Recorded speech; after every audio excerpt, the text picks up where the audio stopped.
എന്തായാലും നമ്മുടെ കുഞ്ഞൻ അതിഥിയെ നമ്മൾ വിടാൻ പോവുകയാണ്. അദ്ദേഹം നല്ല അഗ്രസീവാണ്, നല്ല ഉഷാറാണ്. അദ്ദേഹത്തിന് നല്ല എനിക്ക് പണി തരണമെന്നുള്ള ചിന്ത മാത്രമേ അദ്ദേഹത്തിനുള്ളൂ. വേറെ ഒരു ചിന്ത അദ്ദേഹത്തിനില്ല. കാരണം അദ്ദേഹം ചിന്തിക്കുന്നത് എന്തിനാണ് മര്യാദയ്ക്ക് കിടന്ന് എന്നെ നീ പിടിച്ചത് എന്നാണ് അദ്ദേഹം ചിന്തിക്കുന്നത്. അല്ലേ? അങ്ങനെയല്ലേ? അതാണ് അദ്ദേഹം ഇത്ര അഗ്രസീവായിട്ട് അങ്ങനെ നിൽക്കുന്നത്.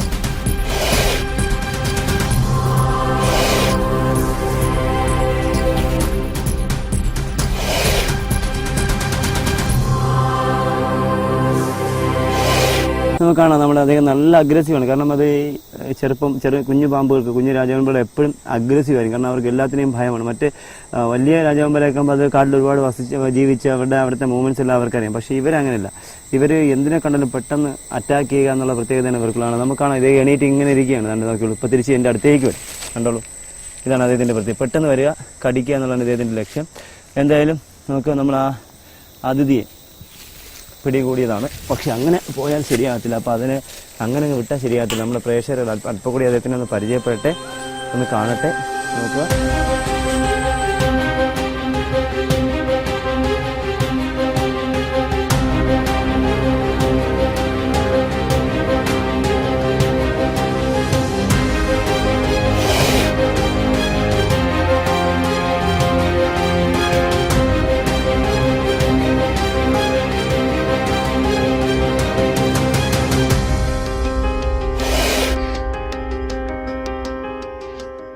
ഇന്ത്യയിൽ സാധാരണയായി രാജവെമ്പാലകൾ വസിക്കുന്നത് കേരളം, തമിഴ്നാട്, കർണാടക, ഒറീസ, അസം എന്നീ സംസ്ഥാനങ്ങളിലെ വനപ്രദേശങ്ങളിലാണ്.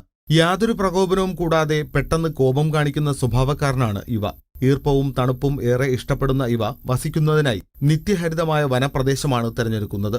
മനുഷ്യവാസമുള്ള സ്ഥലങ്ങൾ ഇവയ്ക്ക് തീരെ ഇഷ്ടപ്പെടുകയില്ല. എന്നാൽ ചില സാഹചര്യങ്ങളിൽ ഇവ നാട്ടിൻ പ്രദേശങ്ങളിലും എത്തിപ്പെടാറുണ്ട്. വയനാട്ടിൽ തേയില, കാപ്പിത്തോട്ടങ്ങളിൽ ഇവ ധാരാളമായി കണ്ടുവരുന്നു.